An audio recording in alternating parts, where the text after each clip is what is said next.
if you have the opportunity to further your studies, people tend to take it for granted. Like they say, exam is, we have another 6 more months, so we don't have to study well now.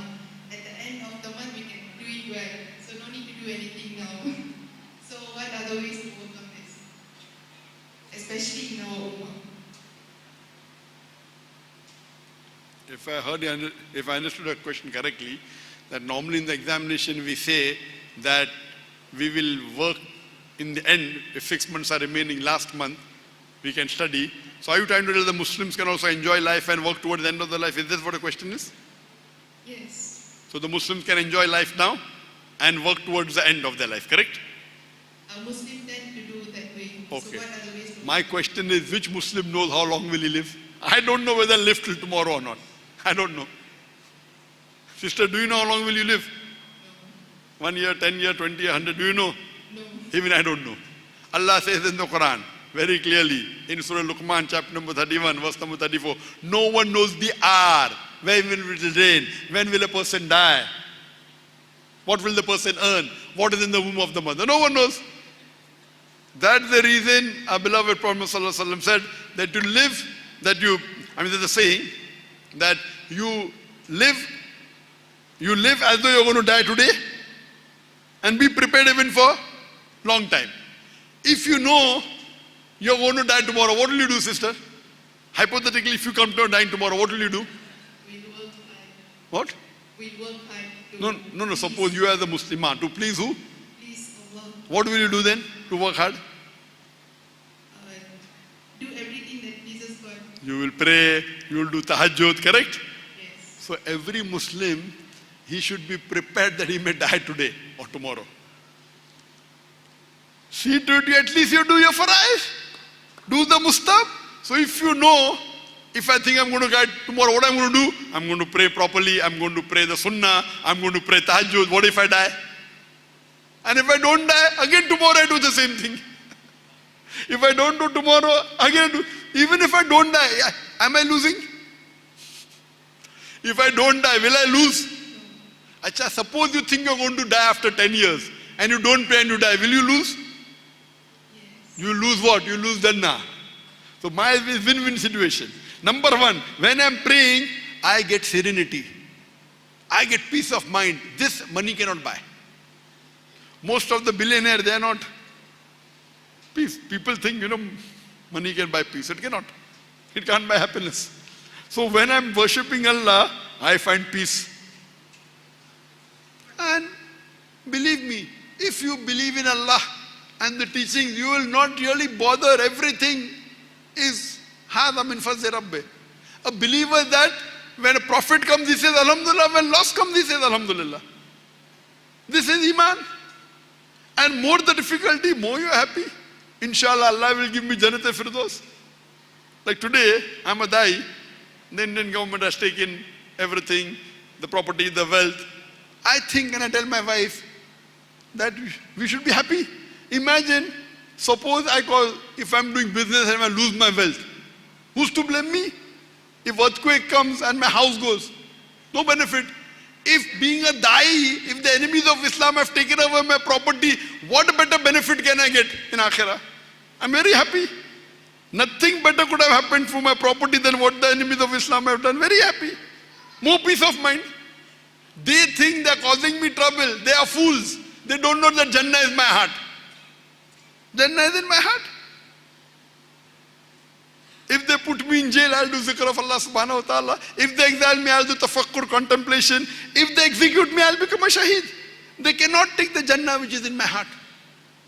So Mu'min and a true believer, he's always at peace. If you know Islam, you will enjoy every day of your life. It is the fools who think, okay, if I drink alcohol, if I go to drugs, I'll enjoy, so let me enjoy now and maybe I will pray after 10 years. Fool. The kick they get in the drug and the alcohol, we get million times peace and serenity in our salah. Ours is free. They have to pay money. They have got health problems. When we pray, our health becomes better. Free. The serenity we get, it is all, if you heard my talk, I've given a talk on Quran, the guidance for creating happiness. All this is artificial happiness, immediate. The true happiness you can get it in Salah. And the things, some people like dancing, music.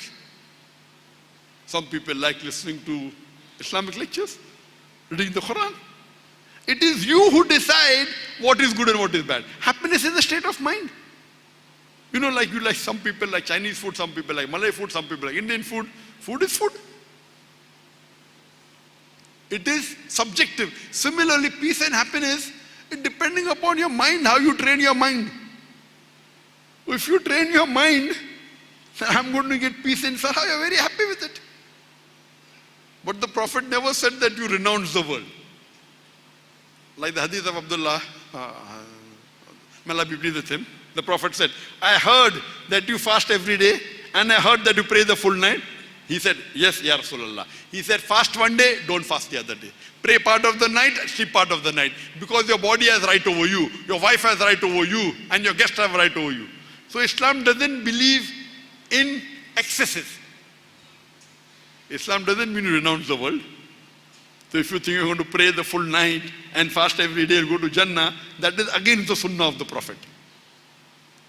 Prophet never told that you fast every day. Prophet didn't say that you pray the full night. So there is limitation, there's maximum. If you do above that, it becomes excessive. Allah says in the Quran in Surah Nisa chapter 4 verse 171, Allah says, La taghlu fi dinukum. Do not commit excesses in your religion. Committing excesses is also haram. There is a minimum, maximum. Minimum salah is 5 times salah. Minimum. Minimum salah. 17 plus 3, 20 minimum. Then you can do. You want to pray more? Okay, 12 rakat mustahab salah. Then tahajjud, another 8 rakat. It's tahajjud there. The best salah after the 5 times salah is the night salah. Tahajjud will come first, then would come 12 rakat. Sunnat Muqaddah. You want to read more? Okay, 4 rakat salatul duha, ishraq salah. Want to pray more? Oh, Sunnat Ghair Muqaddah, 8 rakat. But you cannot still pray the full day. So minimum, okay fine, you want to come to the mosque and pray, that's a requirement. If you come to the mosque and pray only 5 times, okay, you may require 2 hours a day. If you want to pray more tahajjud, etc., and Sunnat Ghair Muqaddah, maybe 3 hours, Ghair Muqaddah, maybe 4 hours. There is limit, minimum so and so, maximum, you can't do above that. So everything in Islam, fasting, you can't fast every day. Minimum fasting is the month of Ramadan, 29 or 30 days, minimum. You want to fast more? The best after the fast of Ramadan is the fast of Muharram. After that, the fast of Ashura.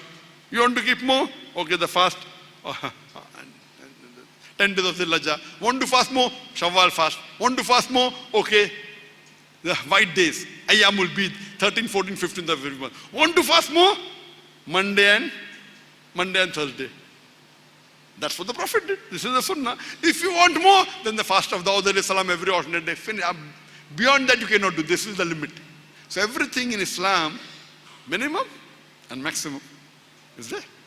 But you'll only know if you have knowledge, if you read the Quran and Hadith. So if you think like those people who are fools, that I will only study towards the end, we ask them, when is the end? We don't know. So in this, you tell that person, for you, your examination is only once a year. Our examination is every day. The difference is their examination is once a year. So maybe you can fool the teacher and study only towards your examination. Our examination is every day, every hour, every minute. Hope that answers the question, sister. Thank you.